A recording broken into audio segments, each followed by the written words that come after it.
from the Johannesburg City Hall, where the SACP and Ahmed Kathrada Foundation and other organizations have gathered here in a campaign, Defend Our Democracy. But just to talk to us a little bit more with regards to what's going to be happening here today is the SACP's national spokesperson, Mr. Dr. Alex Mashilo. Thank you so much for your time. Dr. Mashilo, please, today, talk to us about today. Today we are launching what we termed the beginning of a long-term process to defend our democracy, which we believe has to be deepened and widened until the strategic objectives of our struggle for liberation have been achieved. The way things stand right now are not looking good. The key institutions that we need to drive democratic transformation and development and serve our people have been ruined. ESCOM has been plunged into crisis. Governance decay, mismanagement, maladministration and looting have contributed to the structural problem that ESCOM has faced. Instead of solving the problems that were there before, the situation has become worse and ESCOM is heavily indebted. At least 1 billion rand was paid to a United States firm, McKinsey, from ESCOM just for doing nothing. There have been processes to recover that money, but it is very clear that more has to be done. PRASA has been plunged into crisis. Transnet was plunged into crisis. SABC is looking for a bailout. It is in crisis. It cannot pay workers unless the state offers it a guarantee.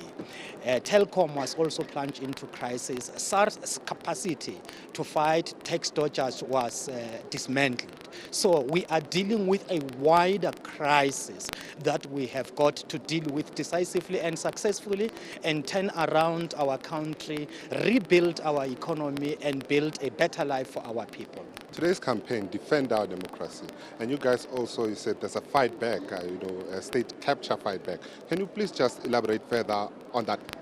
What we have seen is that the networks of those who were complicit in the road of state capture are mobilizing to defend them.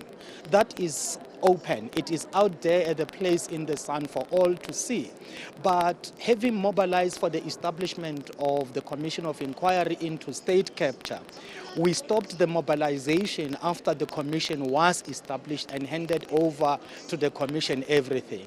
It has now become very clear that if we do not mobilize to defend our democracy, the networks of those who were implicated or who were involved in bringing down our key state-owned enterprises to crisis may become successful one way or the other. And we are saying, let us stand up, let us build a widest possible patriotic front in defense of our democracy. Let us ensure that those who were involved in plunging our state entities into crisis are held to account. Another issue, we know that the president is going to have a press briefing later today at 6 o'clock. Your view as the SACP with regards to that particular briefing? We will look at what the president will announce at that briefing. But as we have said, it was very clear all along that the incumbent public protector, Advocate Busisiwe Mkhwebane, was going to make a negative finding against the president. The finding that she made is completely not surprising. What we have said is that we respect the rights of those who are adversely affected by the findings of the public protector. In terms of the laws of our country, if you are adversely affected, if you do not agree, you've got the right to take the reports of the public protector to the courts. As things stand right now, it is very clear that the courts are going to play the role of the vanguard insofar as protecting the public is concerned, because the courts have ruled in one case that the public protector acted disingenuously, that she acted unconstitutionally, unlawfully, ultra vires, meaning without a legal standing, and was biased. And we do not have confidence that a person who is described by our courts of law based on the matters that were before the courts in that manner really deserves to be a public protector. Well, thank you so much. There you go, Mahindra, the SACP spokesperson there. What I can tell you that since our arrival here, we've seen a couple of people making their way to come to this rally. And we also saw Minister Pravin Gordhan here at this campaign. With that being said, it's back to you in studio.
Comrades, we want to start. Can we ask all comrades to be seated?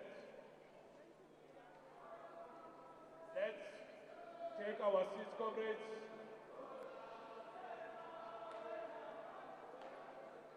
Comrades, can you hold it there?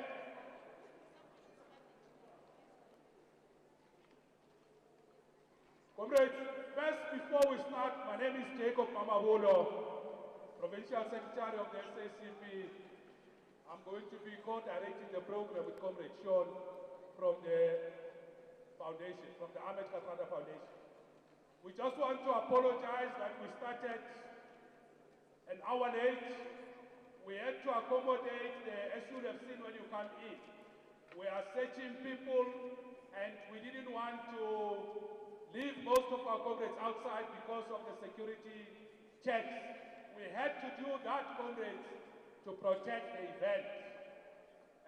We could have maybe had more machines, but we must apologize.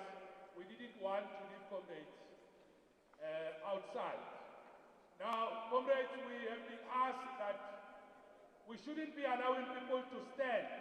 Comrades at the back who are standing, please, we're asking you to go at the top. There are lots of seats there. Can we ask comrades on the sides, please, let's go up the stairs. There's still a space where people can sit. Can we ask our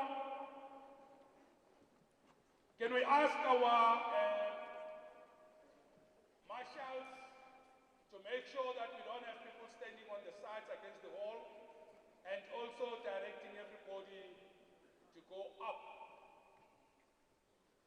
Thank you very much, comrades. If we can keep that level of discipline, we will defeat corporate capture of the state. Now, I'm going to ask Comrade Sean to come and lead us into the formal program. Comrade Sean, let's give him a round of applause.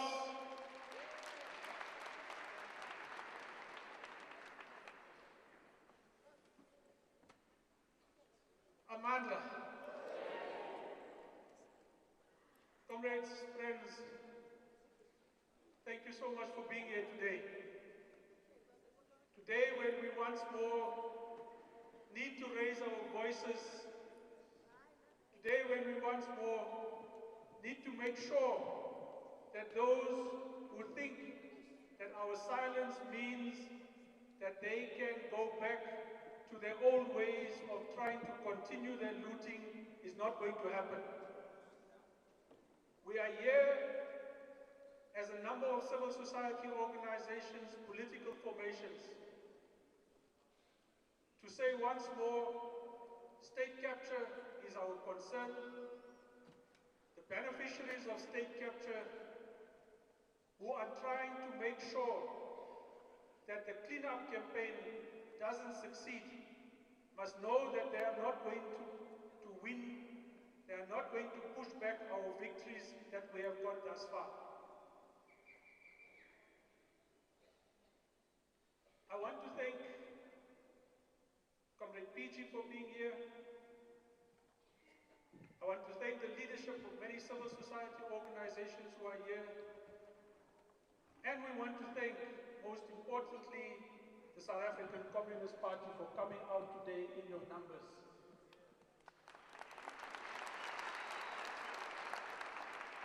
Some people will ask, what is the Katrada Foundation doing with the Communist Party? Katrada, at the age of 12, was part of the Young Communist League at the time.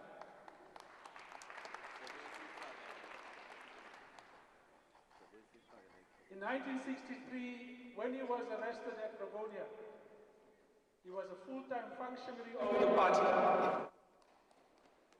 Kathrada was a member of the party, technically not a member of the ANC, when he went to Robben Island.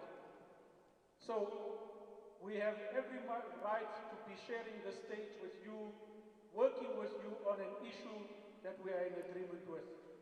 So civil society will work with political formations when we think it is necessary, and we will hold you to account when we think it is necessary, and we expect you to do the same to us.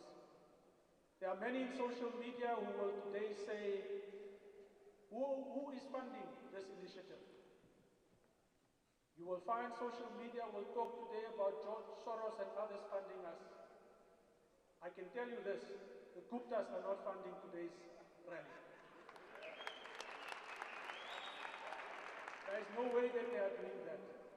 Whoever funds this Kathrada Foundation, we take their money without any conditions.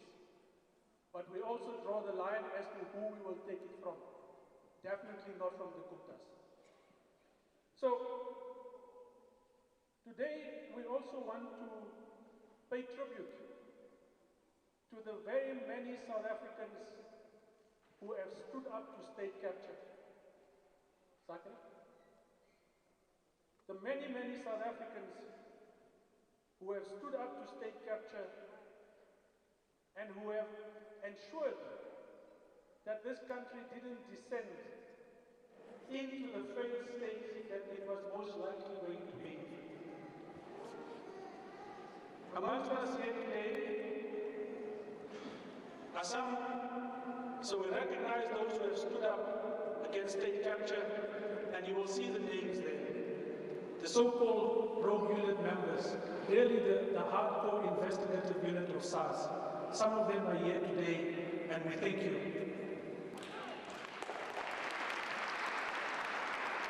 Then there are a number of good public servants who have also come to the fore and who have made their mark. Let's move on, Zaxi. Next. You see a whole range of people there who have also stood up to state capture in their own particular way. Okay? And there's a list here of former DGs, and these former DGs have made their mark, they have made their voices heard, and we thank them as well for the stand that they've taken. Then there is a list of former ministers, current ministers who have gone before the Commission and who have in fact laid the basis for a lot of the work that is going through. Now, there are also many others in the media, in academia, the faith communities, the environmental justice sector, who have all done incredible work to keep us from actually moving into disaster zone. And the foundation and a collective of civil societies here want to thank all of these gallant South Africans. They have made sure that we are where we are today. They have made sure, hey, we're having a problem with sound. So they have made sure that we have the possibilities today of defeating state capture. These South Africans are heroes, and we need to thank them, and I hope you will do so today.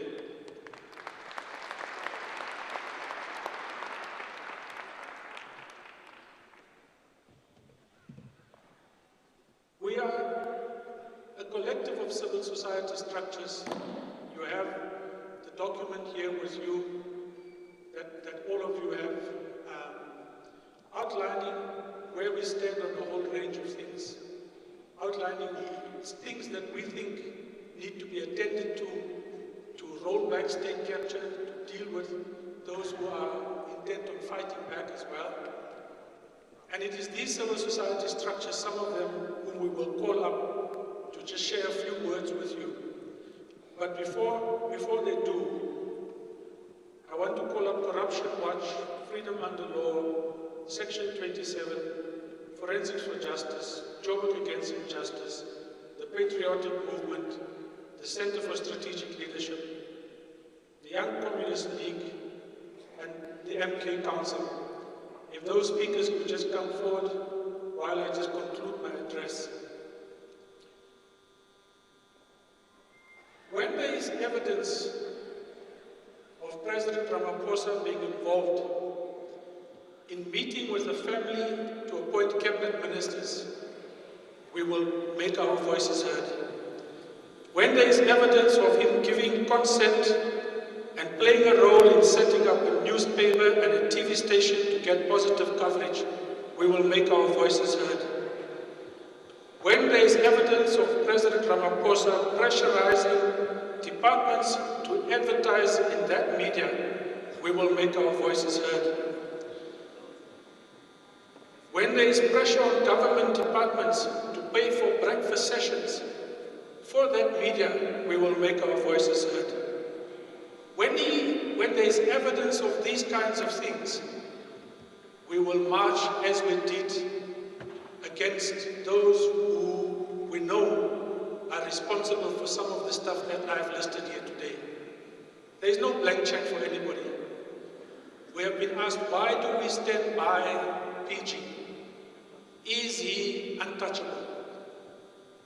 And we say no from the foundation. PG is human like the rest of us. He will make his own mistakes. But on the issues that he is now being charged, we have been consistent in our support from the day that it started. That was Uncle Kathy's wish, and we will pursue that until all of these allegations have been cleared in the courts of law. Because we believe in your integrity, PG, and we stand with you. And we are sure that tonight, when the President responds, he will deal with the allegations against him. So this year these are part of the groups of civil society organizations who are doing incredible work in their own way to counter aspects of state capture. So if I can call them up, David Lewis from Corruption Watch.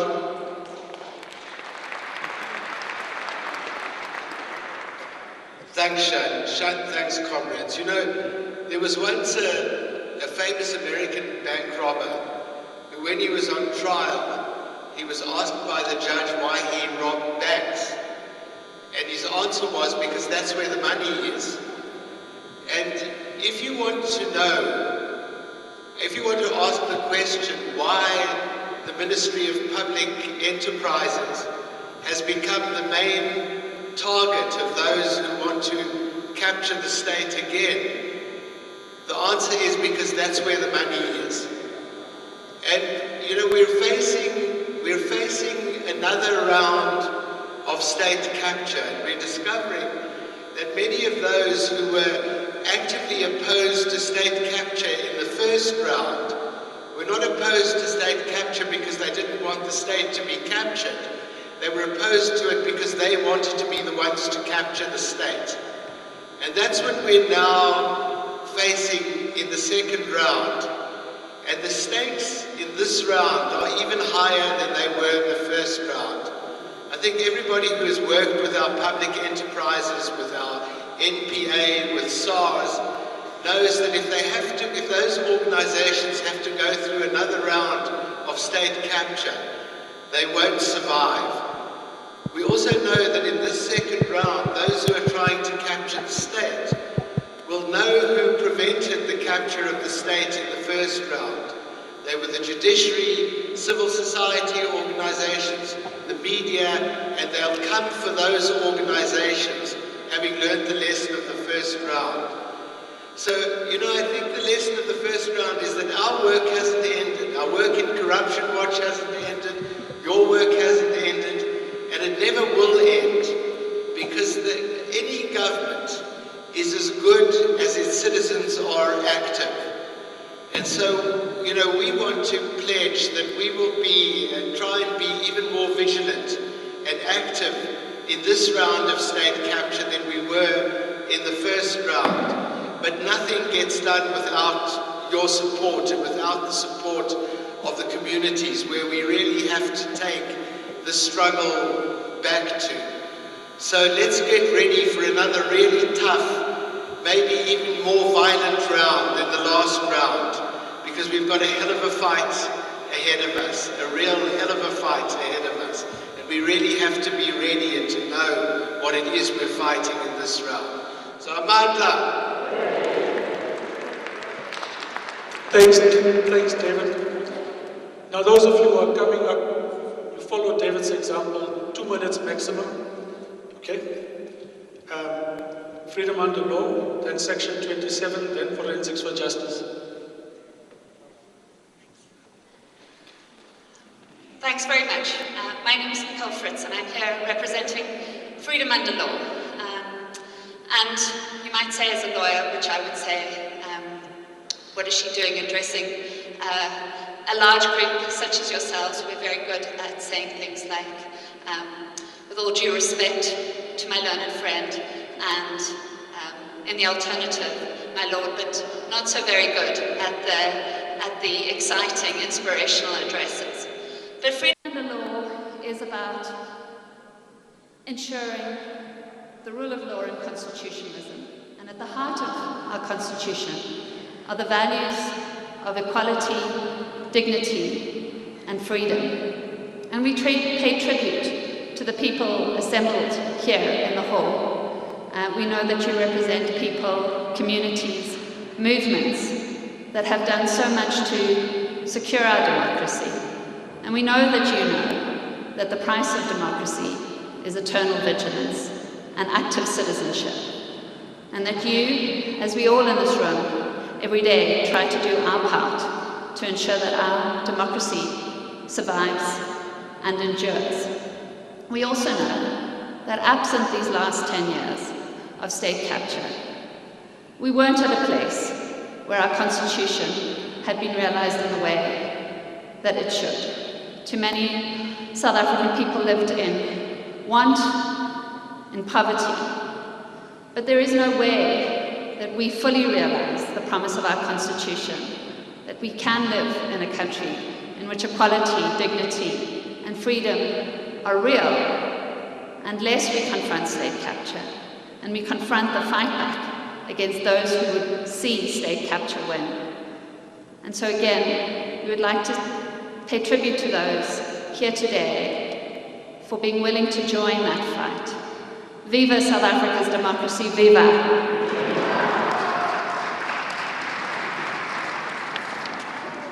The section 27, no? Can I quickly ask?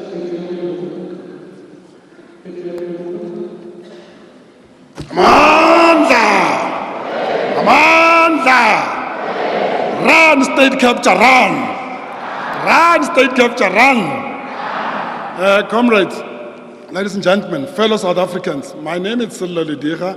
I come from the patriotic movement. Our business is to build patriotism in this embattled country of ours. 36 years ago, at the age of 20, I was in this hall when we were preparing to launch the United Democratic Front.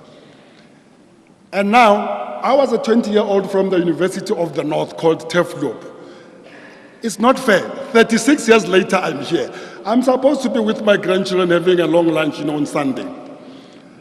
The reason we are here is that we are not going to surrender our heart for democracy to thieves and scandals.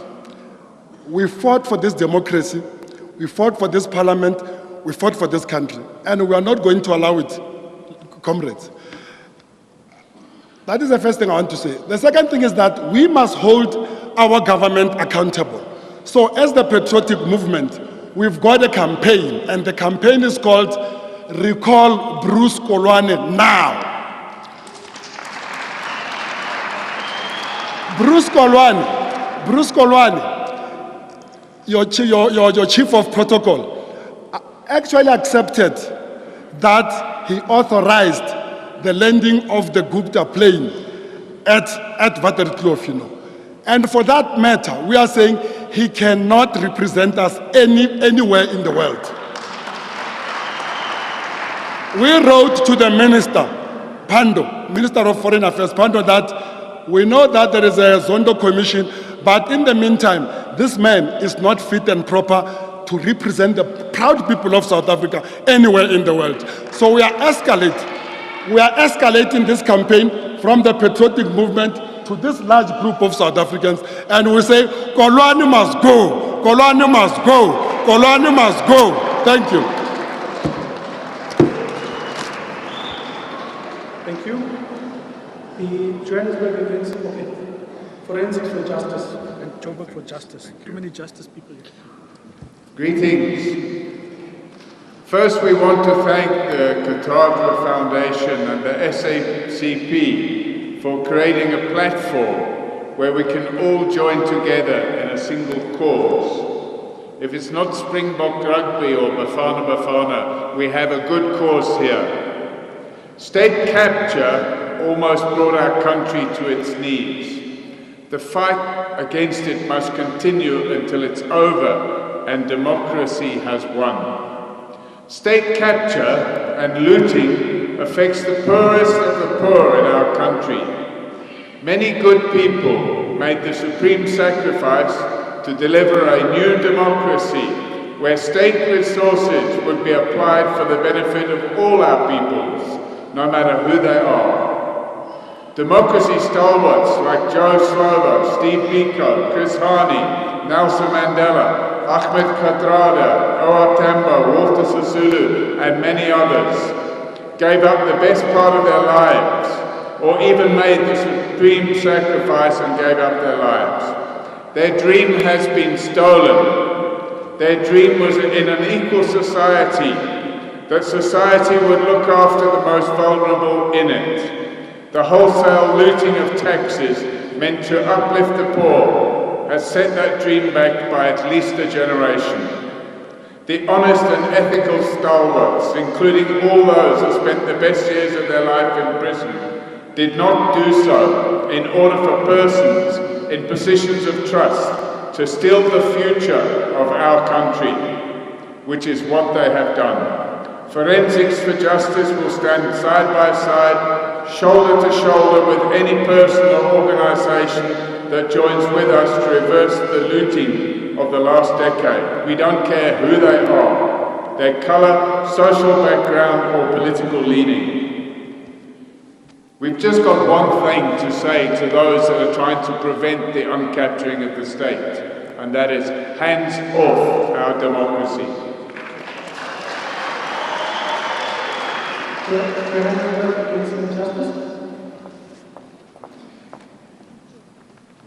Amandla! Amandla! Comrades, my name is Peggy Pillay, and I represent Johannesburg Against Injustice.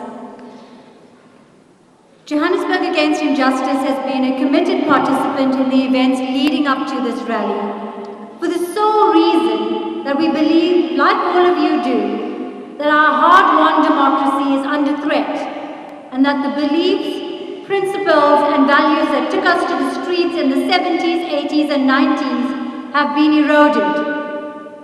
As we gather here today, we find ourselves having to deal with the effects and the impacts of key institutions having been captured, and of corruption and thievery on a scale of unimaginable proportions. But we're also having to watch daily as the lives of our people get worse, not better. And yet, the loudest response, the only response to this daily lived experience, is that of more lies, more threats, intimidation, and violence. There is no accountability. There is no show of remorse. There's just denial, distraction, and deflection. What we see, comrades, is a growing demagoguery in this new alliance that has emerged in the fight back against the forces of good. Opportunism masquerades as revolution. You see, comrades and friends, what we have here is what we call struggle envy. Many of these pseudo-revolutionaries were still suckling at their mother's breasts or running around in napkins when the real struggle was being waged inside and outside the country. This envy at not having been there and held the barrel of a gun or been in the firing line of the apartheid police R1 rifles somehow, strangely, appears to be the source of great envy. Struggle envy is dangerous, comrades, because now we have revolutionaries in a country where there is no revolution. The only fight we have today is against poverty, against unemployment, against inequality, against the corruption that stands in the way of that fight. So this behavior that we see is just a means to distract us from the struggles, from our struggle rather, and away from their own misconduct. So when the persecution of individuals who stand up against corruption and for clean government is served up as protecting the public, we have got to fight back. We can no longer accept this as the new normal. Parliament must do its job to reclaim the respect to Parliament. The authorities in the criminal justice system must do its job in ensuring expeditious prosecutions of crimes where there is clear and undeniable evidence, and we the people must continue to keep them accountable. So, comrades, Jay stands with and supports the call of this rally and calls on all progressive forces to coalesce into a formidable coalition to fight the fight back against state capture, against corruption, this dangerous factionalism, and the new fascism we are seeing.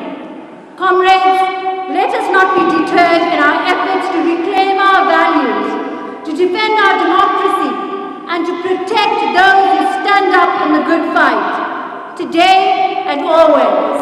Amanda! Thanks. Thank you. The second question is strategic leadership. Amanda, comrades, there are two things which I would like to talk about. One, from today, the public protector is game. Game in this sense, she has entered politics. She's a politician.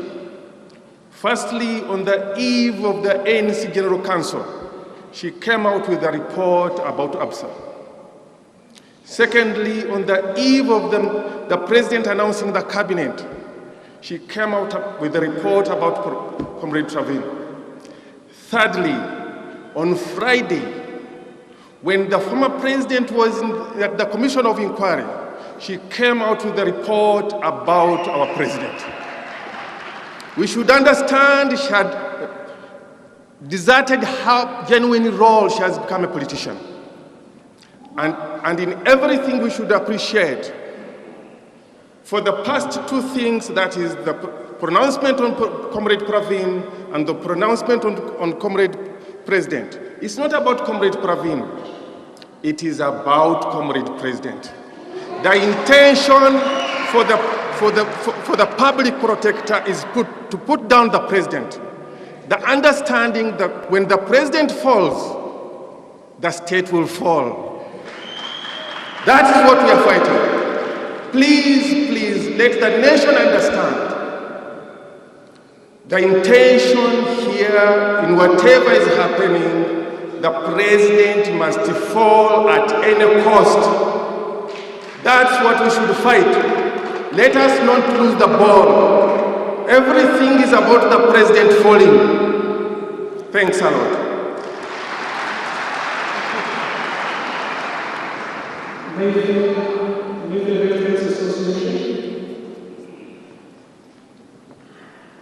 Amanda, long live the African National Congress, long live. Long live the SACP, long live. Ladies and gentlemen, I represent the Greater Mayfair Civic Association. Myself and my organization want to pledge our support to the cause, defense of our democracy. We want to thank the Ahmed Kathrada Foundation and the SACP for taking the lead in the fight against state capture. And I want to take a couple of seconds to talk about state capture, where does it begin? State capture begins at the branches of the African National Congress. When the African National Congress branches get captured, the state automatically captured. Because it is us who as ANC members nominate these people to go to parliament. How did some of those people involved in state capture get returned to parliament? Because we are not active in our branches. So my appeal to you, comrades, is that we need to go back to our branches. I have experienced this in the last 2 weeks where I've seen the state of our branches. State capture comes down to local government, provincial government. State capture is when tenders are given out and our comrades run away with the money. They build foundations, toilets, and then they disappear. So we need to stop state capture at this level, and we will win this fight against state capture in the long run. Aman. Comrade Praveen, I would like to take this opportunity to tell you that the people of Greater Mayfair, we are behind you 100%. We believe in your integrity. Keep up the good fight. Aman.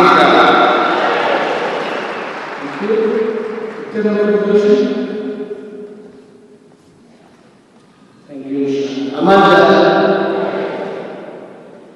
Good afternoon, comrades and friends.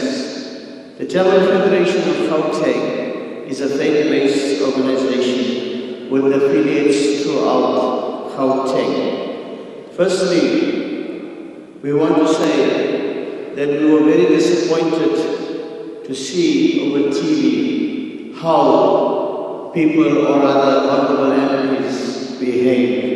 It was really a big concern for us. Many of our communities are still living under very difficult conditions. The instability of the current political environment is also creating confusion amongst the ordinary men and women of the country.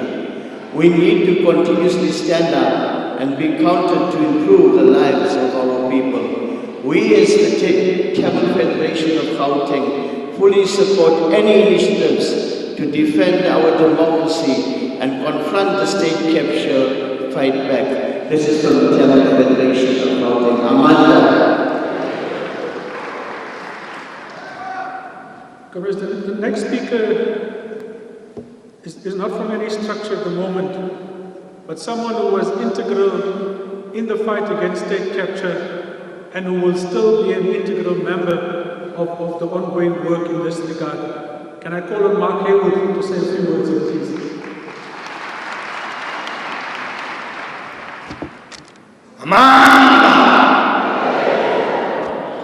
Good afternoon, comrades. As Comrade Shan said, this afternoon I don't speak on behalf of any organization directly, although I'm a founder of the Treatment Action Campaign. I'm a founder of Section 27. I don't speak on behalf of any political party or any faction of any political party. I speak to you on behalf of the dream of equality and social justice in our country. Comrades, how many comrades here remember or know the name Michael Komape? Comrades know Michael Komape. Michael Komape was a 6-year-old boy who drowned at the bottom of a school pit toilet in Limpopo.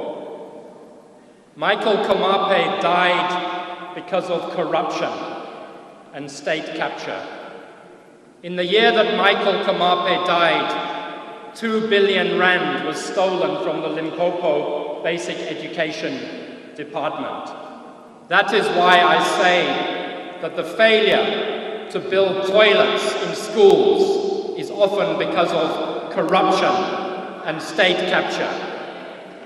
Comrades, how many comrades here remember the 143 people who died because of life Esidimeni?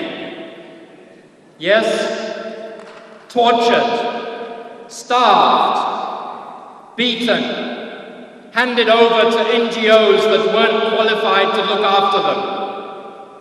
The 140 men and women of Life Esidimeni died because our health department has become a feeding ground for thieves and corrupt tenders that is taking billions of rands out of our health department every year.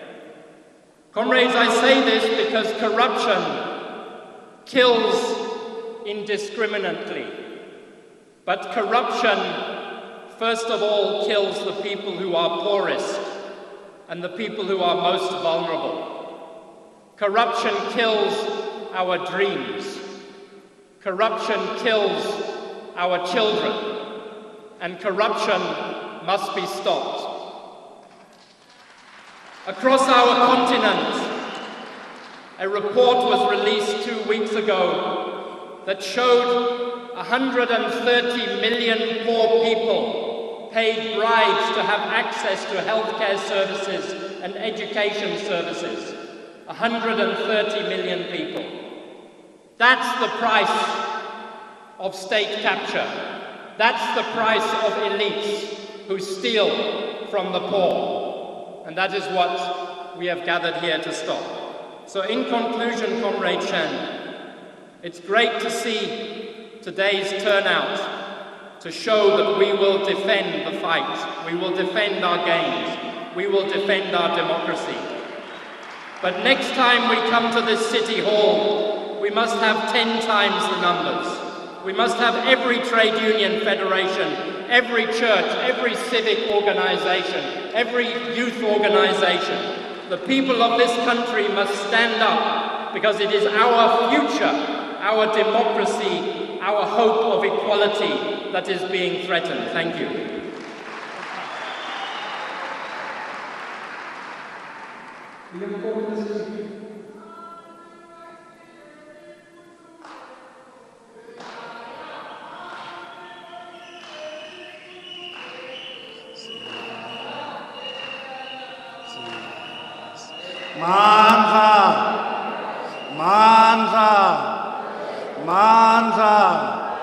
Away with corruption, away with looting of state resources, away. Long live the undying spirit of Ahmed Kathrada, long live. Long live the undying spirit of Krisani, long live. Mandla. No thanks to the session. Greetings to the leadership of our party, led by the first DGS, Comrade Soli, all our comrades for the mass democratic movement, all the civil societies here today, gathered to come and unite behind a call to defend our democratic gains, to say enough is enough on looting of our state resources, and enough is enough on those who want to take us back. We are here as the Young Communist League to endorse this popular front and to further say, actually the fight against corruption must be taken even up until the local government sphere, because our state entities have been collapsed, they are bankrupt, but now the same people are busy in our municipalities, collapsing our municipalities. It is not a shock to see the audit outcome of the AG, because the same cartel, what they know is just to lead and plunge our country into crisis.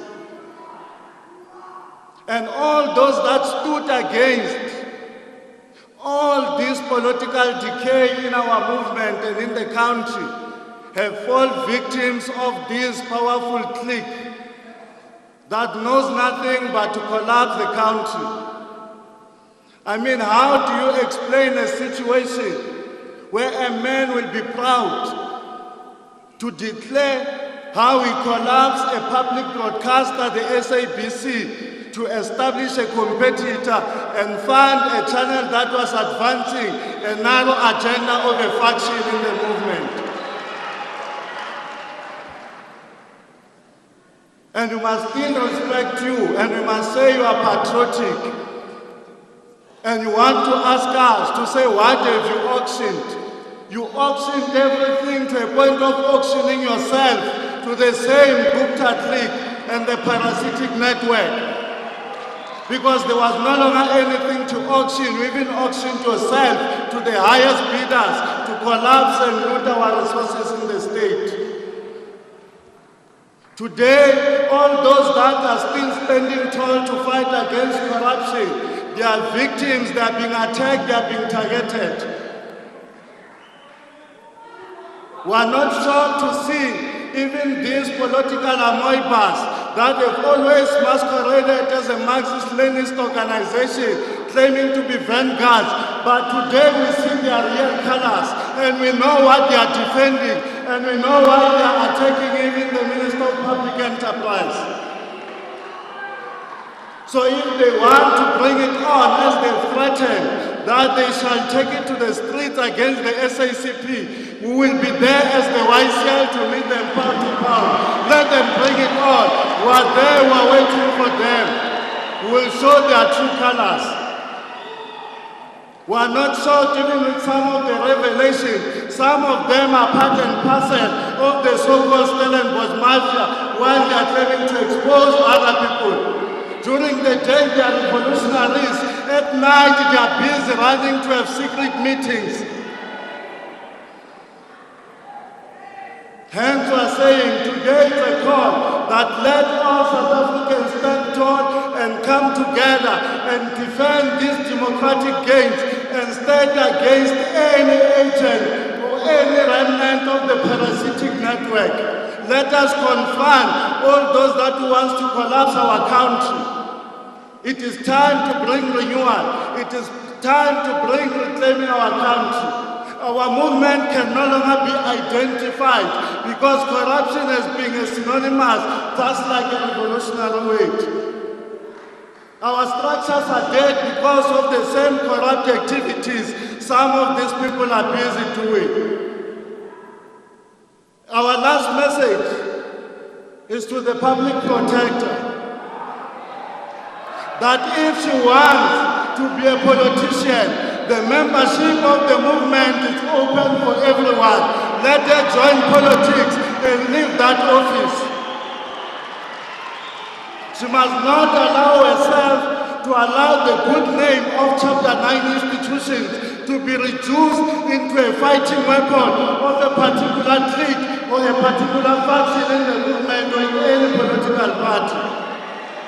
Why don't you investigate even the funding of the so-called NDZ as you are continuing to investigate the CR?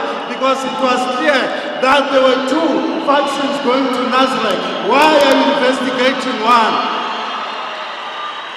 And who are the people that are busy defending you? We know them in the movement. And all of them, they are shady. And their day is coming to account to the public and to the country. Mandla! Mandla! One speaker in the sixth section, the MK National Council. Mandla!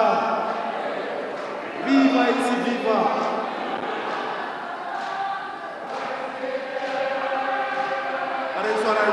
Mandla!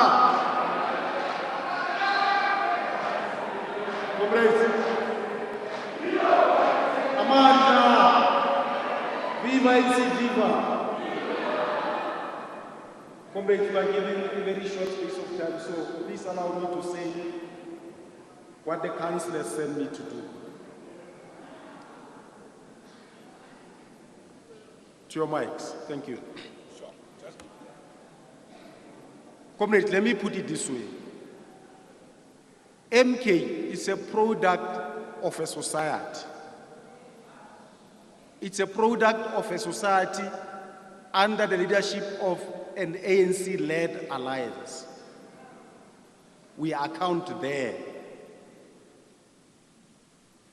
We are a structure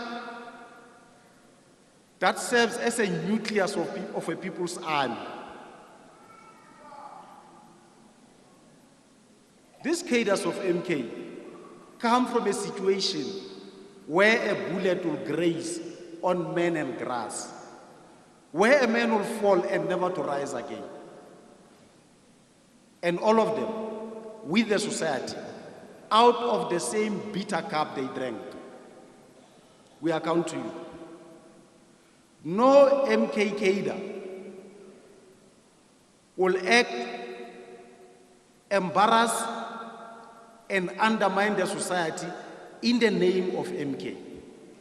It's not allowed. No MK member must come to you and want to portray himself or herself bigger than the society.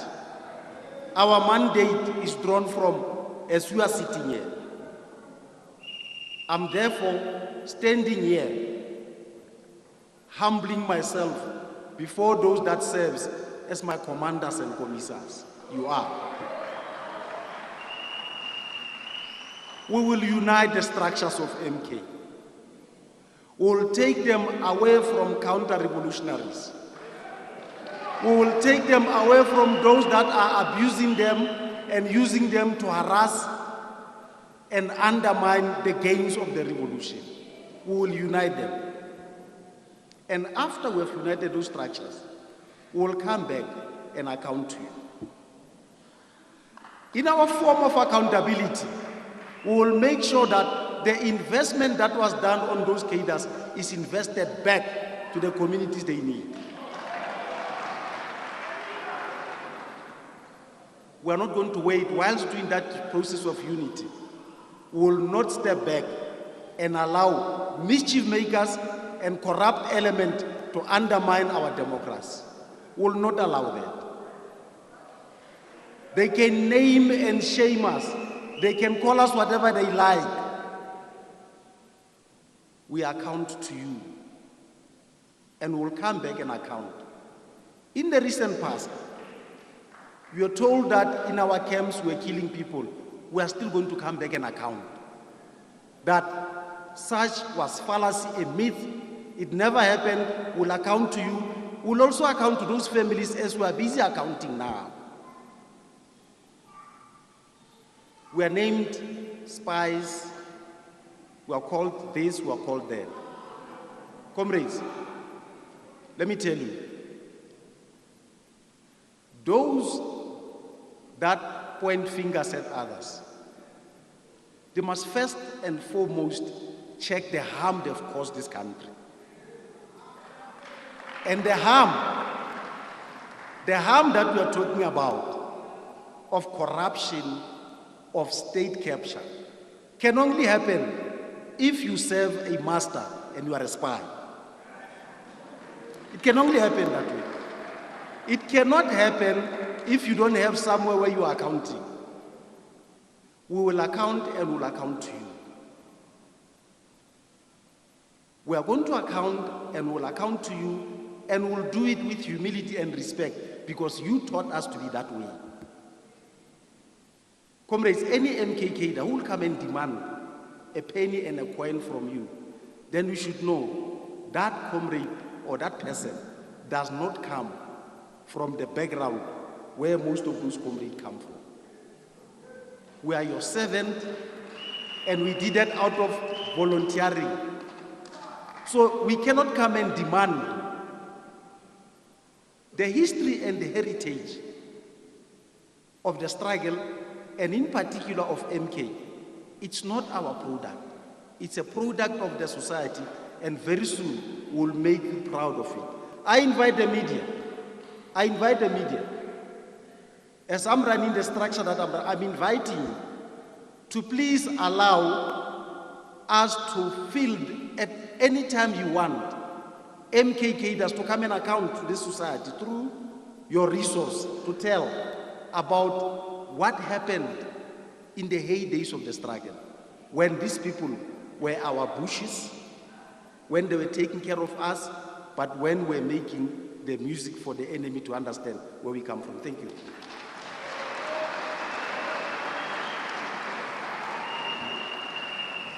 Comrades, can I also acknowledge the role played by a brave group of journalists that we call the SABC 8. And today amongst us here is Tandeka. Tandeka, I'm not sure where you are, but you want to just stand up and wave. There we are. Thank you. Also amongst us here, somebody who exposed quite a lot at a company called Trillion, Moselu Motlepu. Moselu, thank you for being here as well. You helped to expose a huge chunk of the network, and that I think is a powerful on your own behalf. We're getting to the last part of the program. A former minister, somebody who's been fired more than I think most others, and today is unemployed and spends his time trying to get the foundation to give him work. Our board chairperson, Derek Hanepong. Where are you from, Derek? Okay.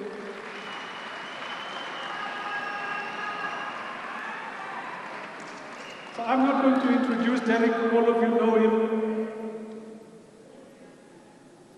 You can see unemployment does it well. Look. Amandla. No, I'm not unemployed. I am a retired gentleman of leisure who Sean abuses all the time and exploits. Dear comrades, dear friends, dear patriots, my former ministerial colleague, Praveen Gordon, my former colleague in cabinet, Trevor Manuel, I hope you've fully accepted my role as the chairperson of former ministers, because Trevor only climbed out of cabinet once. I've done it 3 times. I'm going to stick to my text, because out of fear that I may not say the things that Sean wants me to say, and out of fear that I may say something that will, get me hauled in front of the courts and sued. So I'll just stick to my text. So my dear comrades, dear friends, we are here today not because we enjoy attending rallies on Sunday afternoons. We all have friends and families we would like to spend time with. We are here because we love our country. We cherish our democracy and the values enshrined in our Constitution. Collectively, we brought democracy to our country. It took resolve, determination, courage, and united action. It came with much pain and sacrifice and loss of life. Today, President Ramaphosa delivered the eulogy at the funeral service of Bra Ike Maputo, a giant of the liberation struggle. In paying tribute to him, he reminded us of how Bra Ike had fought fearlessly as part of the Lutuli detachment. He and his fellow combatants, some of whom were brutally killed, did not descend into infighting.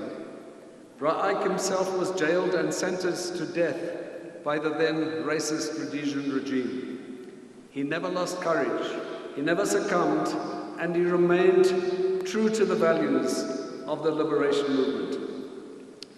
Through our united action, dear friends, the action of millions of people, we ultimately defeated apartheid and we secured a democracy with a vision of the kind of society we want to create.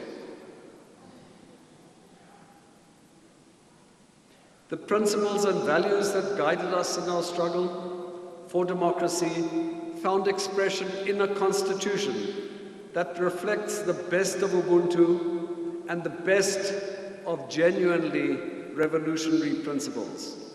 It surely cannot be even remotely conceivable that we would simply sit back and watch when all that we fought for is under attack, when innuendo and unsubstantiated allegations are used to destroy the character of individuals who dared raise their voices against corruption.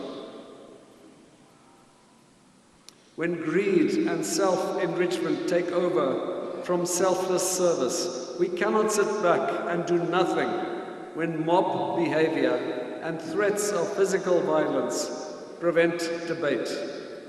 When the institutions that are there to uphold our democracy and give meaning to our Constitution are under attack or are failing to do what they are meant to do, we cannot sit back when our vision of a new society is under threat and being diverted by those who care only about their power and wealth.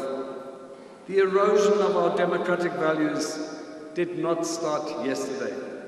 Looting and corruption has robbed our country and its citizens of the bright future that we believed possible 25 years ago when we cast our vote for a new order. Most of us, as you will remember, voted for the first time on that great day, the 27th of April 1994. At least now the truth is emerging and replacing deliberately told, premeditated lies. I have no doubt, dear friends, dear comrades, that eventually the wrongdoing will end. History has a way of showing us that good does prevail over evil. I have no doubt that our collective conscience and activism will take us to that future we dreamt of 25 years ago. Soon after President Ramaphosa assumed office, he inspired the nation with his Tumamina New Dawn speech. It brought new hope to our country. I do not believe that the new dawn is, as some analysts suggest, a false dawn. This dawn is the beginning of a new chapter, or should be the beginning of a new chapter. It is up to us to ensure that the dark chapter we have gone through is properly closed, and that the new chapter is a profoundly different and better one. But of course, just because it is announced does not mean that it happens. And it certainly does not happen instantly. It takes a lot of hard work, proper understanding of what it is that we are up against, and decisive, well-considered action steps. It is quite clear that the dark forces opposed to the restoration of our commonly held values have no intention of giving up without a fight, but they will not succeed. Our judiciary, our president, and the various agencies of law enforcement have made it abundantly clear that there will be zero tolerance for wrongdoing and consequences for those found guilty of criminal acts and acquiring ill-gotten gains. No one must be allowed to undermine our institutions of democracy and use them to advance any evil cause. Our democracy, dear comrades, is given expression by us exercising our right to vote and holding those we voted for to account. The various institutions provided for by the Constitution are vital to our democracy and the realization of the changes that we seek. The protection of our human rights, protection against abuses of power, the promotion of equality, and the growth of our economy. Institutions, however, are not buildings. Institutions are made up of people, and it is the people in these institutions that determine their effectiveness and their integrity. Chapter 9 institutions are no less accountable than other institutions. They account to Parliament, and Parliament is the main body that has to account to the electorate, to the citizens of our country, to us. When we voted on the 8th of May this year, we didn't vote for institutions. We voted for parties to represent us and parties that have to advance our aspirations and wishes in Parliament. It cannot be that a threatening mob disrupts the proceedings of the very body they were elected to. This represents a very, very serious threat to our democracy. Parties, and although most of us here might be members of the liberation movement, members of the alliance, members of the ANC. The fact is that there are other members of other parties here as well. Parties must now stand together and deal with this development in the sternest possible way, defending our democracy, defending freedom of expression, defending the right to be heard. We are reminded of Archbishop Tutu exhorting us to win our point of view by the strength of our argument, not by the loudness of our voices. At the time, I doubt that he would have envisaged a physical confrontation in the hallowed halls of Parliament in an attempt to deny Minister Pravin Gordhan the right to speak. I think this brought Parliament to the lowest ebb that we have ever encountered. This was a real low in our democracy, and this is the kind of thing that has to act as a catalyst to get us to unite and to act. In May, the electorate voted representatives from 14 political parties into the National Assemblies. These parties collectively represent the electorate. The majority party, the ANC, which, as you well know, I am a proud member of, as many of you are, is one of these parties. The first stated objective in our constitution, the ANC's constitution, is to unite all the people of South Africa. I am confident that the ANC, and there are members of Parliament here with us today, I am confident that the ANC will defend our democracy in Parliament, working with all political parties, representing the electorate, and showing zero tolerance for any future violation like the one that took place last week. Parliament accounts to the people. Institutions and organs of state account to Parliament. Even our judiciary, that we rightly feel proud of, who are certainly not captured and are doing their work with integrity, were effectively placed there by Parliament. If there's any hint that our Chapter 9 institutions and other institutions have become dysfunctional or are not acting with the integrity we demand of them, Parliament must act.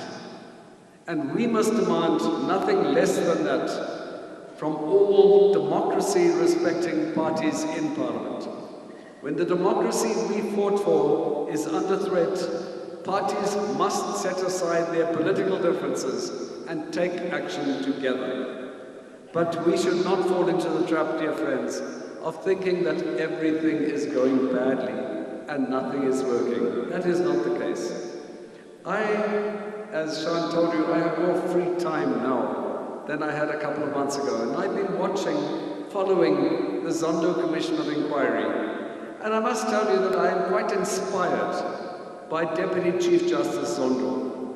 Sometimes he moves very slowly, but we can have trust in the man. We can have trust in the Chief Justice. He exudes humility, integrity, fairness, and a deep sense of justice. Our respect for our Chief Justice, and in fact the entire judiciary, grows by the day. A number of the critical pieces to get our country back on track have been put in place. But the reality is that President Ramaphosa does not have the magic wand, neither does Pravin Gordhan, neither does Tito Mboweni, to fix seriously damaged institutions overnight. But the process has begun, and we must support the process. An excellent Director of Public Prosecutions has been appointed, as well as a highly competent Commissioner of SARS. These are two critically important institutions in the fight against crime, corruption, state capture, and creating conditions for our economy to grow. However, as Shamila Batoy said, for her to fulfill her mandate, she will need resources and support. The same applies to Ed Key's letter. SARS was badly damaged by his predecessor, who will have to fully account sooner or later for his actions. I believe, dear comrades, we should seriously apply our minds to setting up a new mechanism to get additional public resources to strengthen these institutions. The money that was looted was money intended to address poverty, unemployment, housing backlogs, and improved services. We depend on the taxes collected by SARS to address these pressing challenges. Unemployed youth are most affected by these institutions not being able to function optimally. Young people should be the first line of defense against attacks on our democracy. I'm so pleased, Comrade Solly, that the Young Communist League is here in numbers. But the Young Communist League, amongst its many responsibilities, is to unite young people in our country, to embrace people even from other parties and other formations. But we have to mobilize young people to be the first line of defense of our democracy. And I'm going to end here because some of you are not so young and I can see you're falling asleep already. At Bra Ike's funeral today, President Ramaphosa called on us, young people in particular, to emulate his life. Let us leave here today, dear comrades, dear friends, young and old, black and white, women and men, workers and professionals, the religious community and academics, business people and civil society activists, united in our determination to realize a non-racial, non-sexist, democratic and prosperous and corruption-free South Africa. That is our dream. That is what drove us. And the threat to democracy is a threat to the realization of the dream that we all cherish. Let us really unite like never before to make sure that these forces of evil cannot set us back in the realization of our dreams and our aspirations. I want to thank the Foundation, I want to thank the Communist Party, South African Communist Party, for organizing us this event, and in particular to yourselves, dear friends and comrades, for being here. But being here is the beginning of that new chapter. Being here is showing those forces of darkness that we are serious. We will never, not with what we have been through, we will never allow them to erode our democratic gains, to set us back. This is our fight back against those who are fighting back. This is our assertion of what we stand for. And it is up to us, to be brave enough as we were in the past, to not allow them to intimidate us into inactivity, not allow them to cower us into inactivity, but for us to stand up and say, this is our country, this is our democracy, this is our constitution, we will defend it. Thank you very much. Amandla.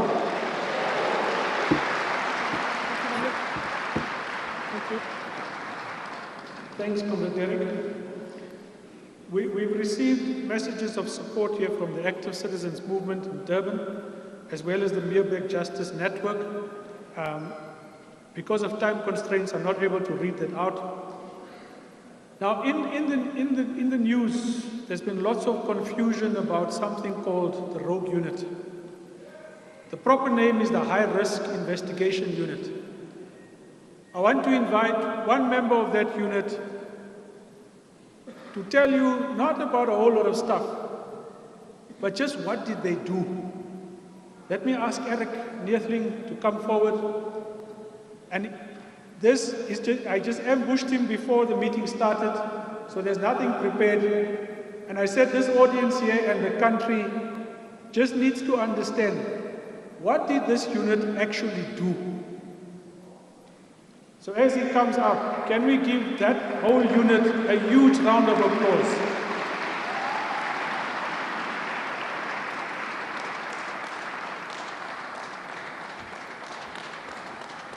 Good afternoon. As you can see, I'm not a ghost. I'm a proud member of what was called the High Risk Investigations Unit. I want to acknowledge my fellow colleagues. Hello? Yes. I want to acknowledge my fellow colleagues of that unit, but specifically Mr. Johan van Lochenberg, a true hero, a true patriot, a true South African. And the guys that work with us, you know, the amazing days we had, fantastic work that was done in that space. And then when one gets, you know, set upon with a barrage of allegations and stuff like being called rogue and the likes, obviously it impacts on families and the way that we function. And this has been going on for the better part of 4 years now. And I think it has to stop.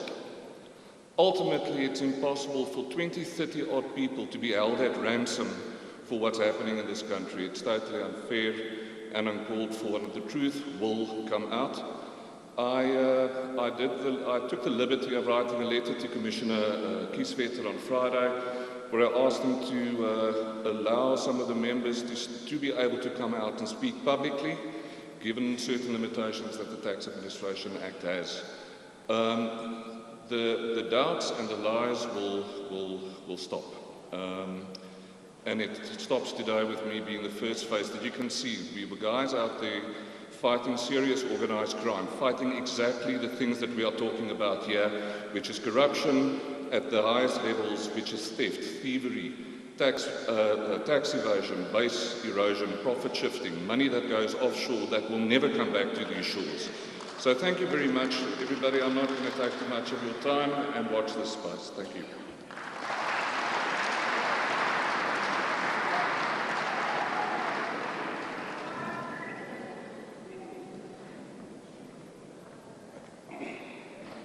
Amanda!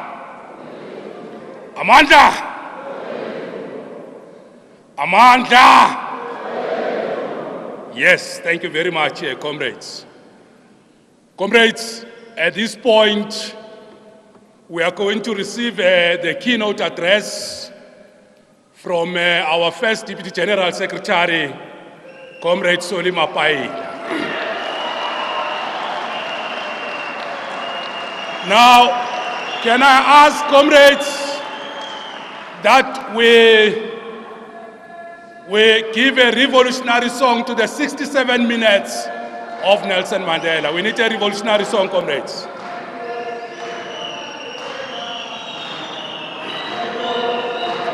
I'm still going to give a speech about it.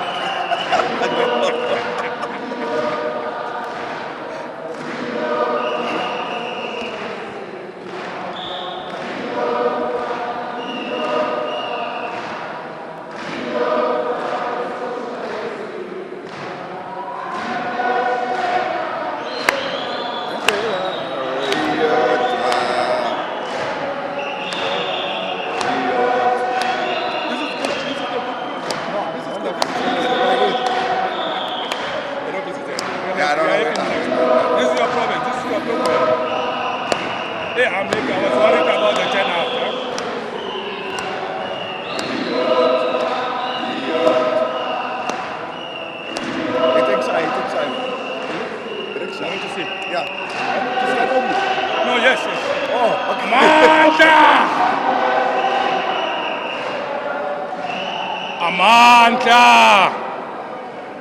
Viva SACP, viva! Viva ANC, viva! Viva COSATU, viva! Viva Young Communist League of South Africa, viva! Amanda!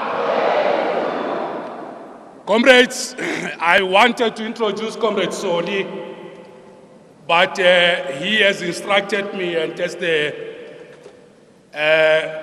the leader of our party, I must observe his instruction not to give a long speech to introduce him, except to say, you can see in Comrade Soli, the future of the Communist Party is quite safe in his hands. Comrade Soli. Amandla! Matla! All power! Long live the Alliance, long live! Forward to socialism, forward! Down with capitalism, down! Comrades, Because of time, I'll not do the vivas, but I recognize all organizations of our movement and greet the leadership of our movement present here, members of our Central Committee of the South African Communist Party, Comrade Matala Masuku and others, our Provincial Secretary, Comrade Jacob Mamabolo, and members of our PEC, and leadership of our structures, the district and branches, and to express our sincerest thanks that when we met with them on a very short period of time, we asked them to convene this important event, and they did not fail us. Thank you very much, Comrade Jacob.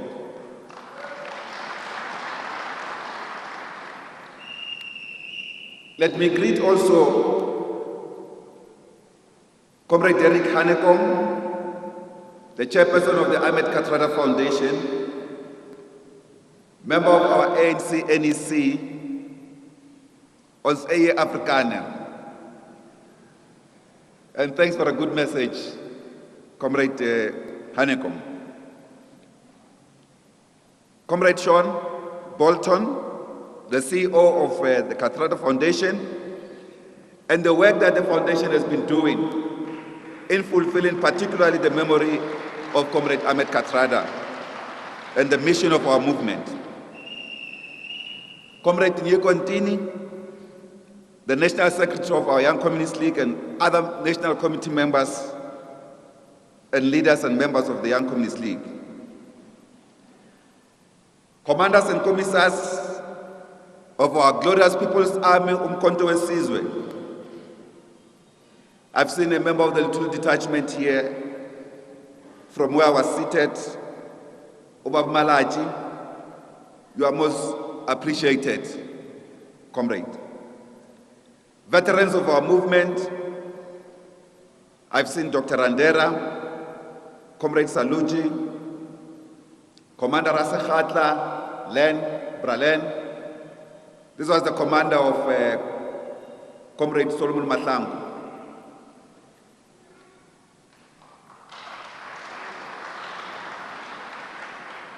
I've also seen Ubabunkosi Moli, who's here, a veteran of our movement.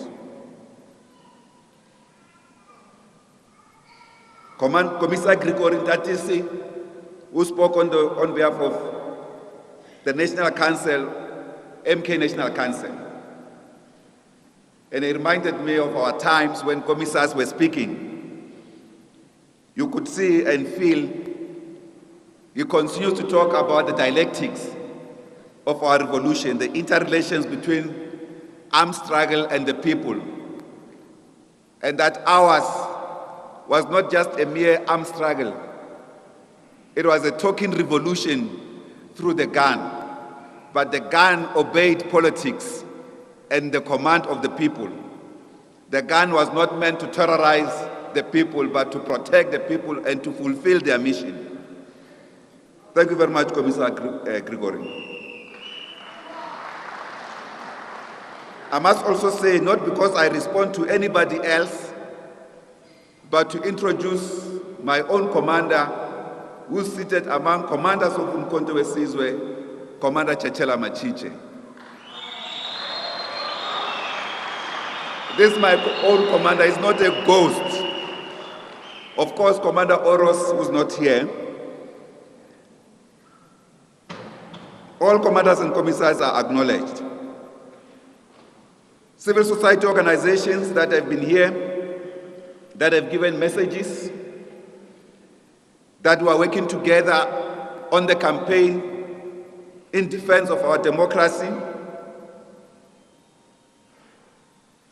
Comrade PG, you are extremely acknowledged. Your presence here means a lot to us. We've been vilified that this campaign is a campaign for PG. This campaign is not a campaign for PG. But I must say PG inspired it. Because when we saw him hanged on the wall, being attacked left, right, and center, racial abuse held at him for standing his ground to fight corruption in the state-owned enterprises, we said there's no way we can keep quiet when a good man of integrity has been attacked in this way. This campaign defends you, Comrade PG, but this campaign is not a campaign for PG. It's a campaign to defend our democracy, to defend our constitution, to seek accountability, to seek the rule of law, the democratic rule of law in our country.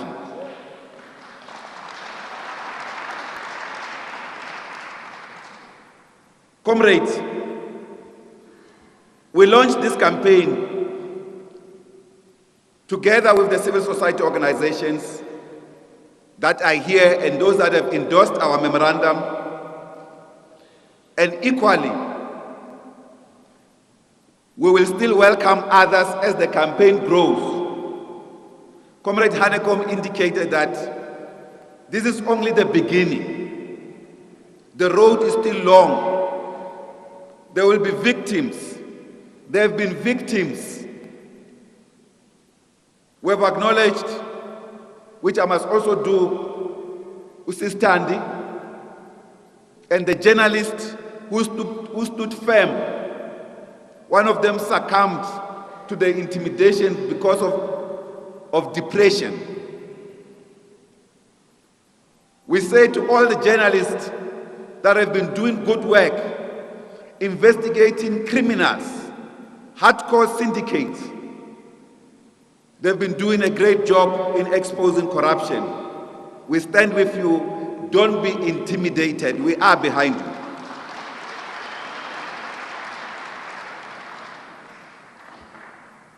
The South African Communist Party fully endorses this campaign and that no amount of falsehood will succeed to stop us.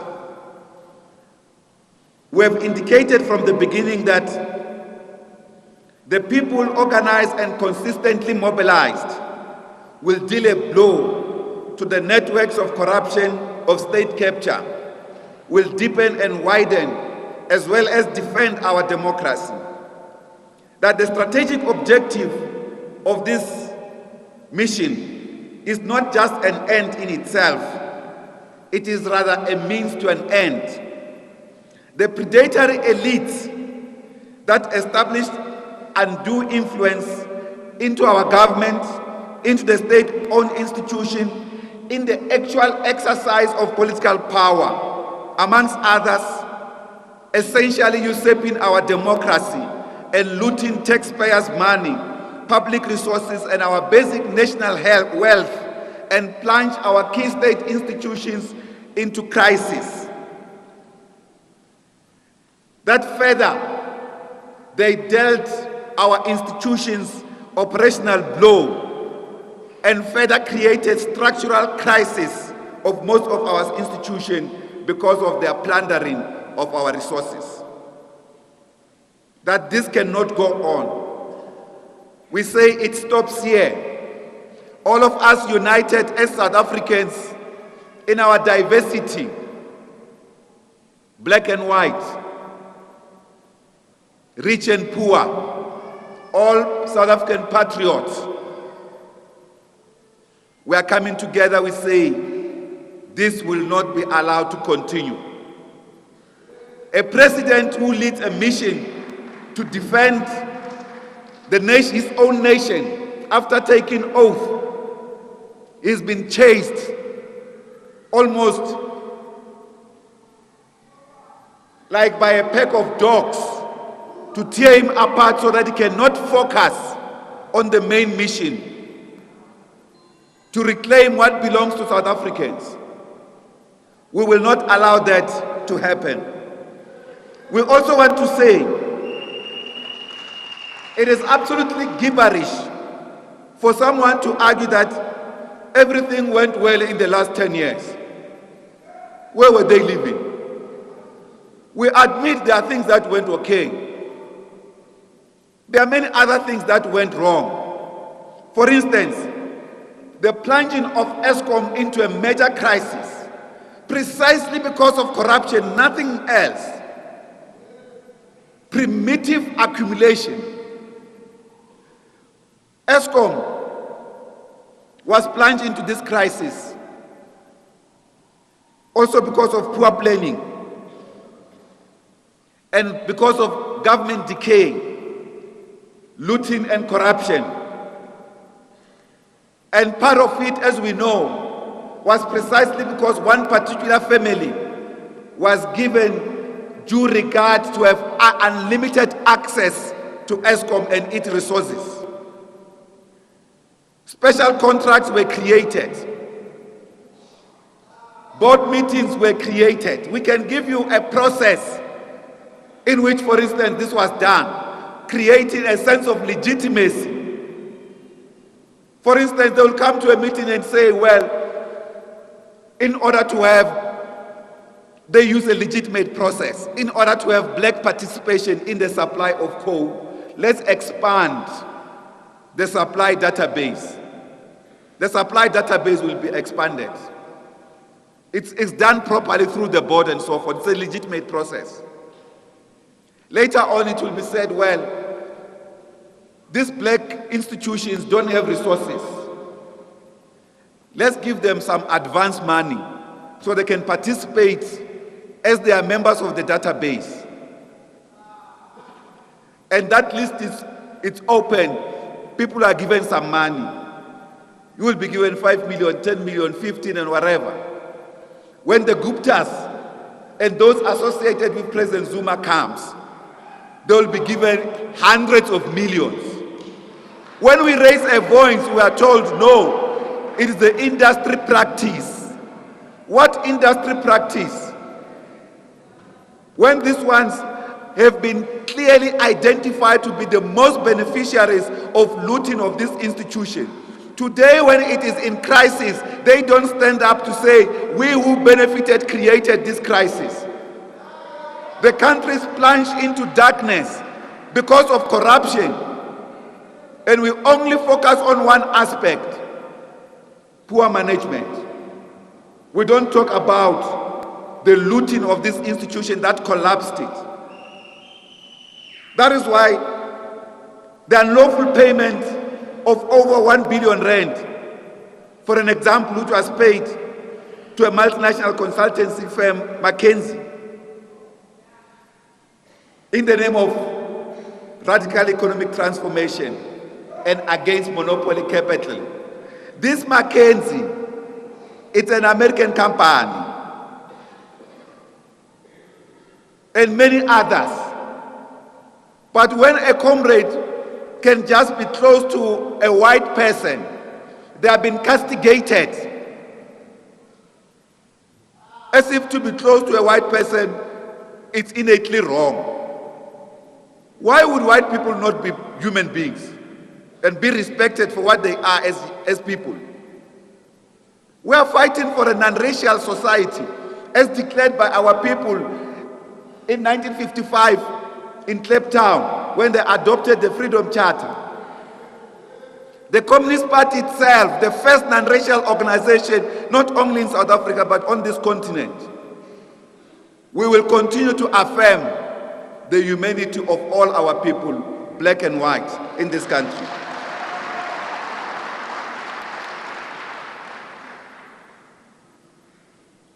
We have seen how, for instance, instead of responding to structural problems facing our SOEs and public entities, state capture and government's decay compounded the situation and did not make it any good.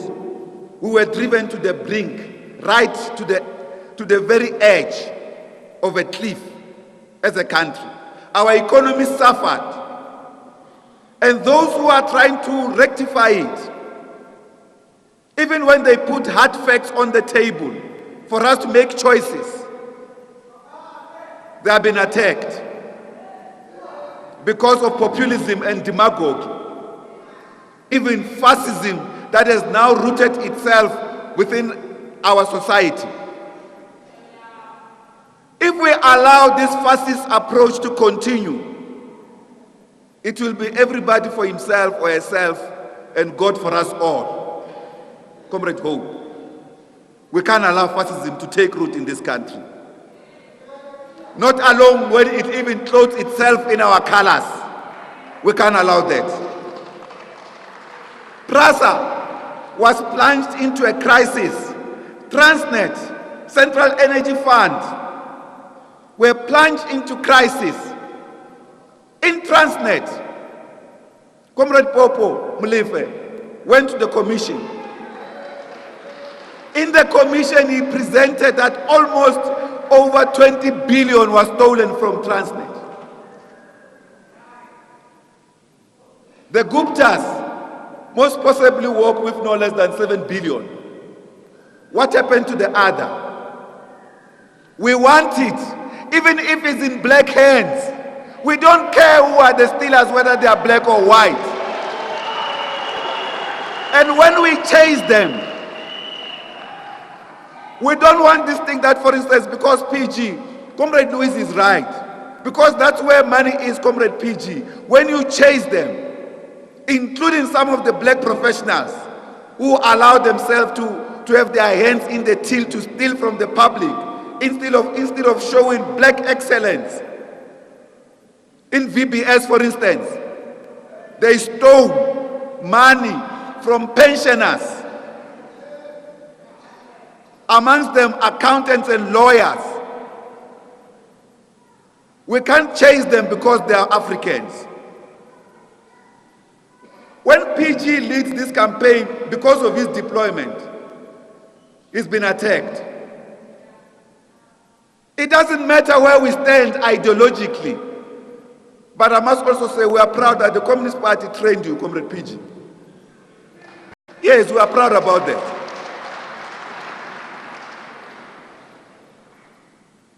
So, all of these institutions that are plunged into crisis, Petro SA itself, we have seen, for instance, just recently in June, the Central Energy Fund was still locked in a battle, basically over the sale of our oil resources. And obviously we can see that there was a suspicious cut price in this one. We want it looked into by government as well. And people continue to talk about radical economic transformation and white monopoly capital.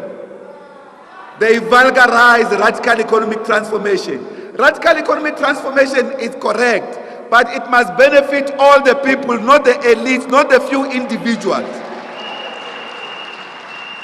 Now they create the notion of radical economic transformation in order to steal for a few. We don't want anybody to steal even for the many, but we want everybody to benefit in the name of radical economic transformation. All our people, black and white.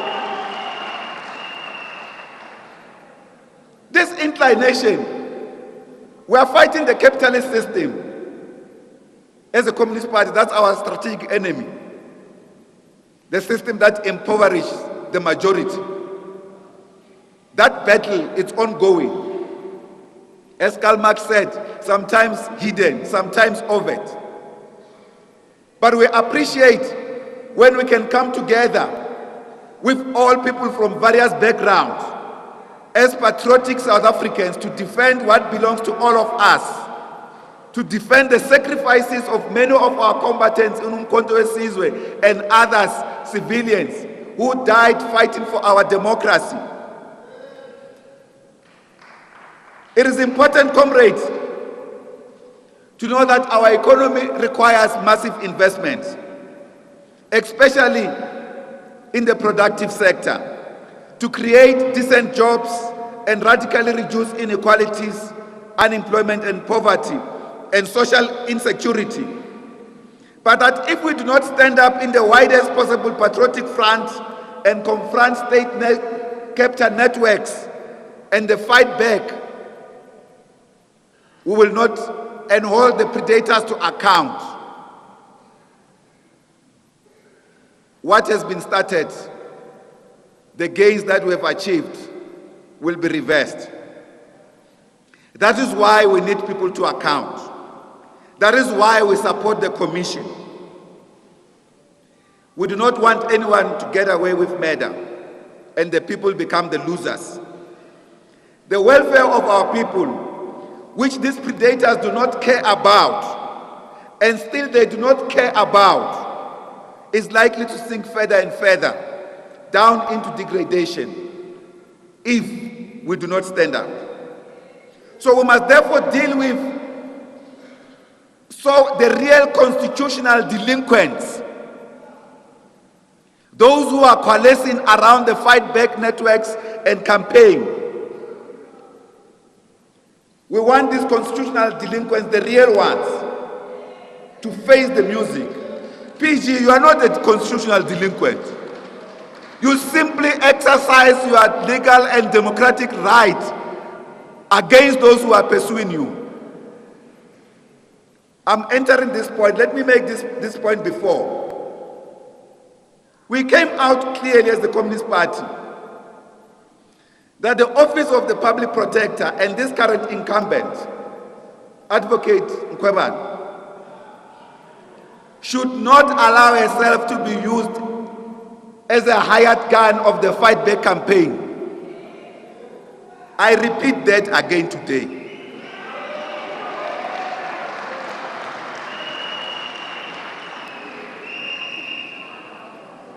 Let me just indicate one constitutional delinquent, the real one.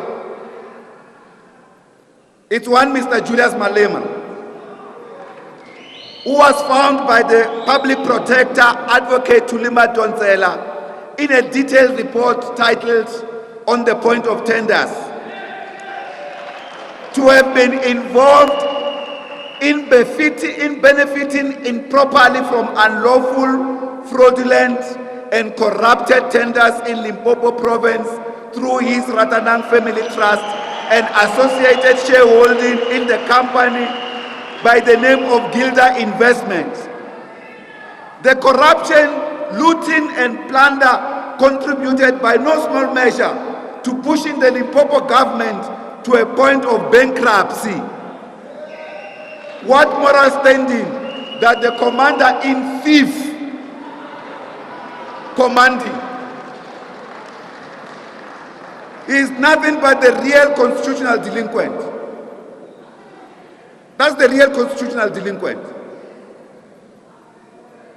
This is what we now must get accountability on from the public protector's report.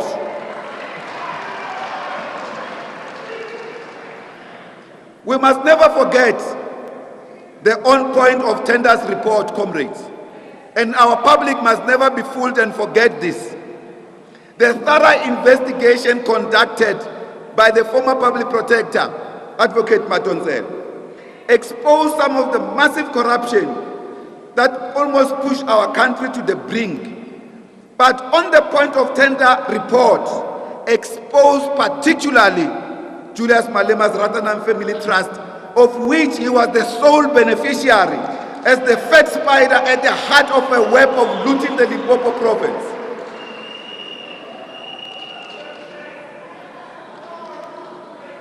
That is why, Comrade Mark, when you speak about the young boy Kakomapi and the 2 billion that went away, there could be no disassociation in that province and perhaps what was happening here in the corrupting of that particular province, our Limpopo province. Comrades, we want to assert that only the subversion of our criminal justice system can explain why criminal prosecution against the constitutional delinquent has not been pursued. That's the only reason one can think about.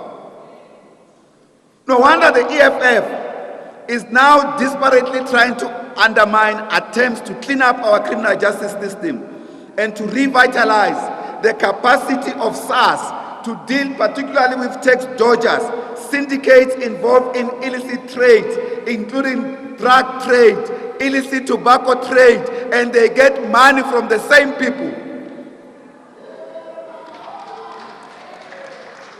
And therefore, we've been watching the recent court judgment delivered on Wednesday, the 17th of July, by Judge Mayer, who reminded us that the SARS High-Risk Investigation Unit, established in 2007, which was disbanded in 2014 October, weeks after Tom Moyane was appointed as the SARS Commissioner, that SARS unit was established legally. It is not a rogue unit. That's what a court of our country has asserted. Just recently, almost 10 days ago. Therefore, comrades, there can be no doubt that like any reputable revenue service in the world, SARS does need internal capacity to deal with tax dodgers and illicit traders. That the capacity that needs to be regulated by law to prevent any unintended use. But the real question in this regard is, what did SARS, through its internal capacity, to uncover that which has made some forces so disparate as to dismantle it so soon and dismantle that particular capacity, even risking South Africa's own economic well-being in that particular process? That's the key question we must ask. What motivated them? They didn't care about how, as a country, we're going to lose. This unit, they deserve a special recognition award by our country. That's why it was called high risk. This is what they dealt with in practice.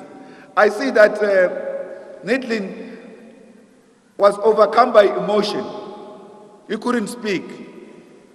But in the main, they dealt with drug dealers. They dismantled the networks, massive key networks of drug dealers who respond very harsh and they kill.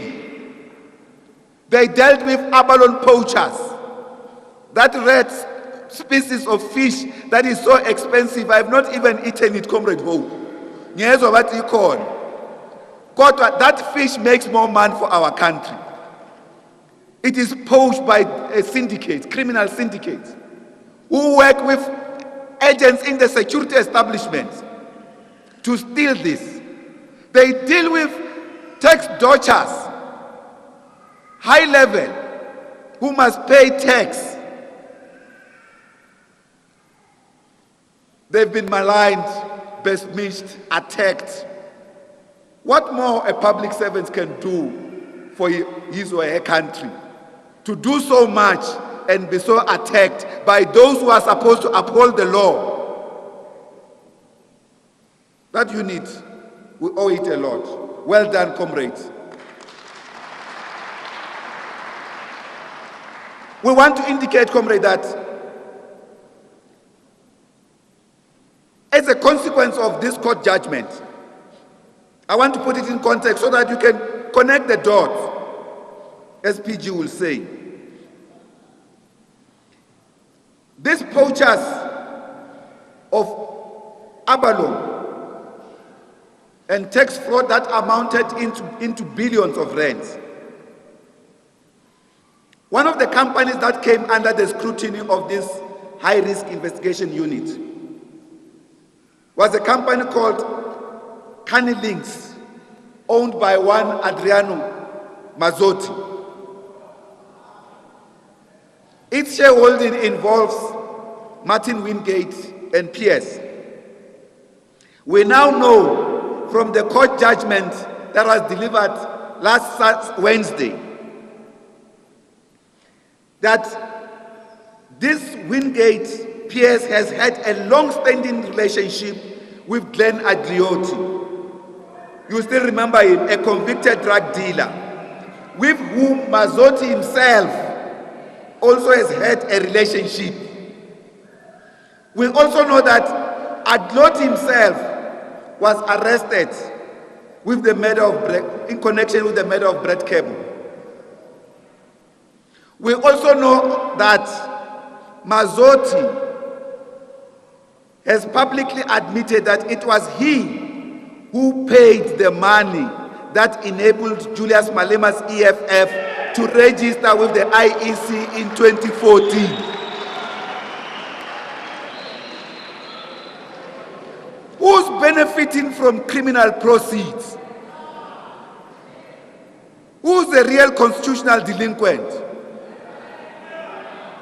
Lies will always be peddled. But here are facts. It is therefore, comrades, not requiring a rocket scientist. It is not difficult to see what a real constitutional delinquent is and why they are all out to defend the public protector, particularly because of a posture to deal with this so-called rogue unit and to chase Comrade PG. That's the issue. That's the reason why. That's the real story. If there's anything else, let them put it out. For our case, we know for a fact that this Wingate case, which was launched as a review application, it has been there for almost a decade. After undergoing SARS's own assessed tax liability, which was set aside, we now know from this court judgment that the matter, which was dealt in detail, talked to a tax liability of about 22 million or 22.7 million rands. But one of the grounds on which Wingate relied on in launching the review, that is the review application, was the fact that they say their matter was handled by the so-called rogue unit at SARS, and therefore they were victims. So if you like, the revenue services was going to pay them more instead of them paying, because they now took the matter up to court to say, no, this was done by the rogue unit. Therefore, the court judgment further reminded us that it was actually a panel chaired by Comrade Advocate Skakani, SC, that termed the SARS High-Risk Investigation Unit unlawful. As the judgment states, the Commission of Inquiry into Tax Administration by SARS, chaired by Judge Nugent, has concluded that there was nothing from the report that it received that persuaded it that the unit was unlawful. Despite this matter is pulled on the roll through the public protector.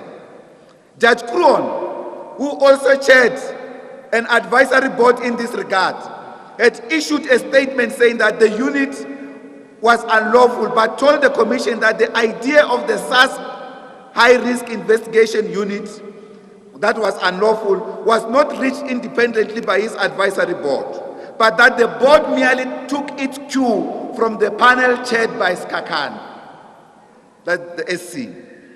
In that regard, comrade, we have to understand that he then also realized that this was wrong. And on Wednesday, with the court dismissing Wingate PS application with cost, let sleeping dogs lie.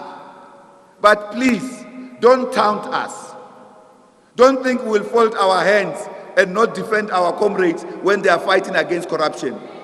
Lastly, comrade, let me speak to this question on spy allegation, Comrade Sean. My apologies, I've gone beyond our minutes.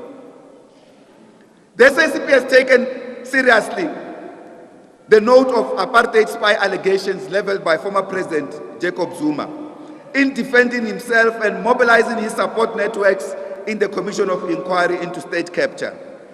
If indeed the members of our movement, especially the ANC, that he isolated were apartheid spies, which we find unbelievable as the SACP, the former president has greatly implicated himself by appointing them as ministers and deputy ministers while knowing that they were apartheid spies who in addition were still taking instruction from their alleged handlers, as he said. Moreover, we want to interrogate the logic of leaving the real apartheid regime spies wallowing in our democratic dispensation in favor of isolating our members from the liberation movement, particularly based on unproven allegations that they were apartheid spies. We are highlighting this point because we want to put another contradiction further. For instance, Neil Barnett, who has been widely reported in the media as having been the apartheid regime spy, he doesn't deny the fact that we all know it was known, he was there during the apartheid, actually led the institution. He is currently been embroiled in a litigation with government, claiming millions of rands from the state, particularly from the State Security Agency. For what reason? Because the government, the State Security Agency, hired his services. Why on earth would President Zuma, knowing Neil Barnett, would have called him to work with him to help a state security agency, particularly to help former minister in this regard, David Mahlobo, who had extended his contract with state security agency?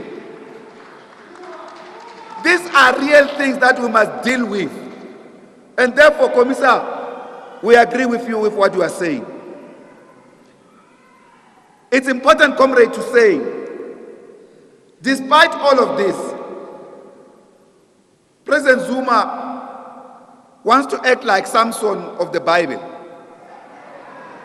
to fall with everybody. We think this is absolutely wrong, reckless, and irresponsible. He knows the right channels. We would want the movement to discuss this matter and address it proper. So that if he wants to open what he called the can of worms in this space, like Commissar had indicated, people must account. Many of our comrades died under very mysterious circumstances. What happened to Comrade TZ Tamizu? What happened to Comrade Lang, the brother to our former Chief Justice? All of these comrades and others, we will not keep quiet when these forces that are coalescing and coordinating the Fight Back campaign, because all of them are sharing a similar thing.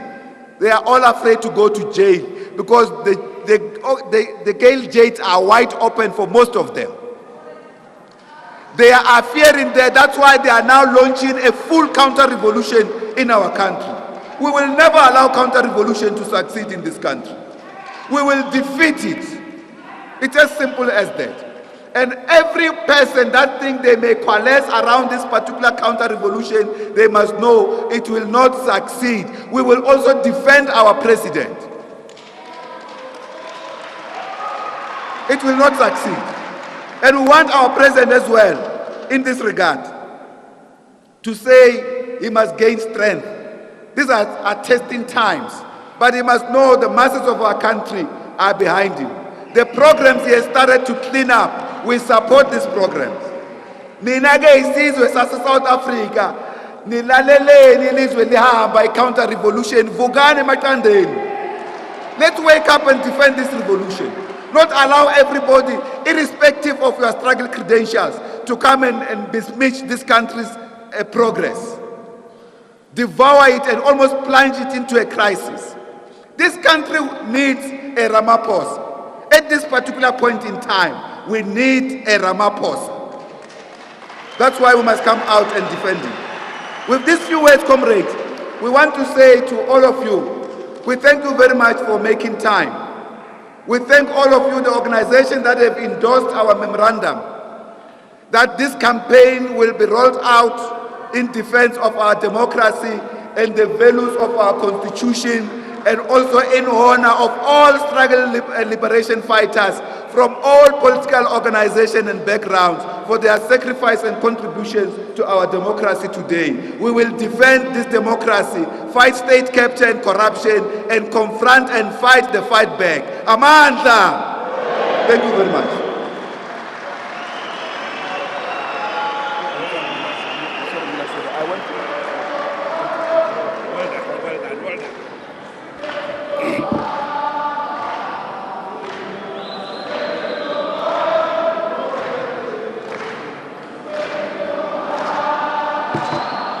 Amanda! Amanda!